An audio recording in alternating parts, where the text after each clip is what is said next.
Hey guys, it's Luke here.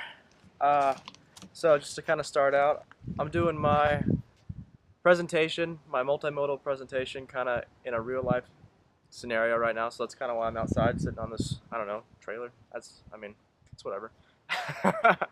But yeah, so I'm doing it more like a real life thing because um, when dealing with uh, social issues happen in real life. So I thought it would be better to kind of make it more real life. So hopefully you guys enjoy. Thanks. So for my multimodal project, I'm going to specifically um, address the social issues that arise with immunocompromised patients. So this could immunocompromised patients. That it's not just people with autoimmune diseases, that's going to be more of the basis, but this could stem from people with cancer or with organ transplants as well. So first off, I'd like to say and address the social issue that arises with just simple day-to-day interaction with individuals. Now this happens, this is a really big challenge for people with autoimmune diseases because they have a very hard time being around people. Now this is because of the great risk of getting sick, because if an immunocompromised patient gets sick, there's a really good chance that they could die because their immune system cannot fight off the disease. They could even die from something as simple as the common cold. So it's that extreme.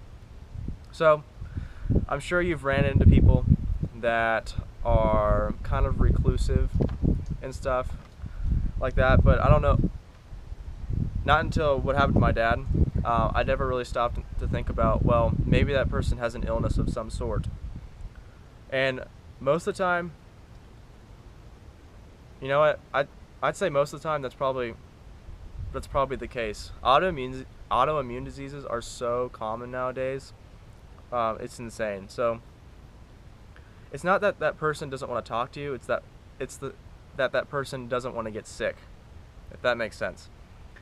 So this is a big dilemma because they have a really hard time being around people, and then people automatically assume that they are just reclusive and just don't like people and that they're just weird in general.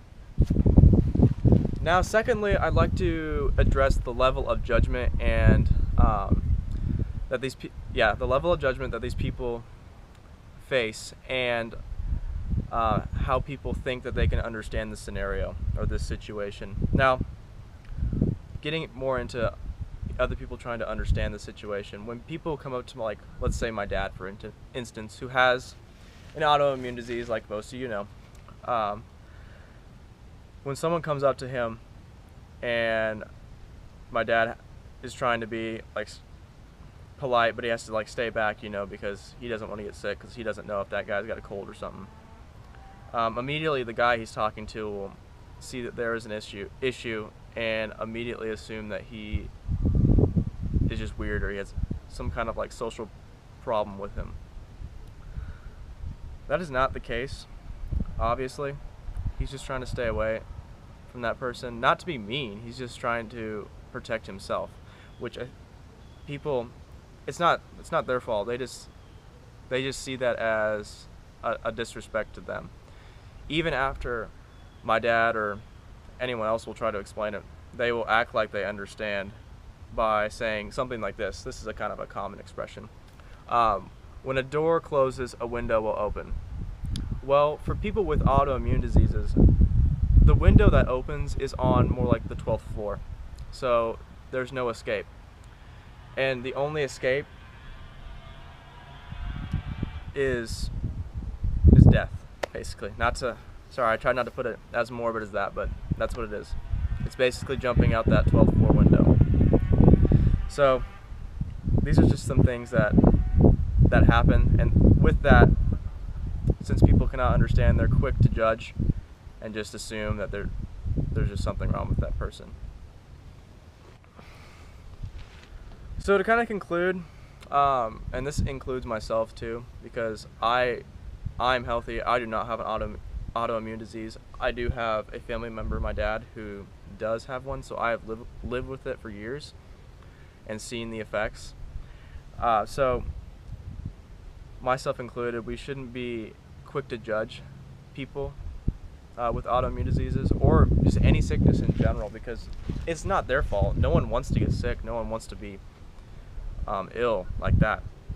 So we shouldn't be quick to judge, and what we should be doing is being quick to accept these people and quick to do our best to understand, but to know that we can never fully understand that situation that person is in unless we've actually faced it.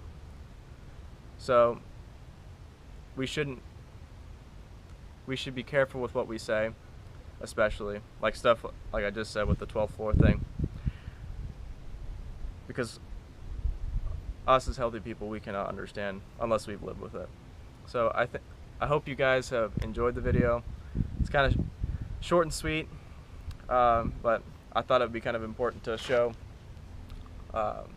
just a few of the big social issues, tongue twister, sorry, that arise with people such as my dad. And I'm going to post a link somewhere in the video of what my dad's autoimmune disease actually did to him. It's just a kind of short video of him just walking. And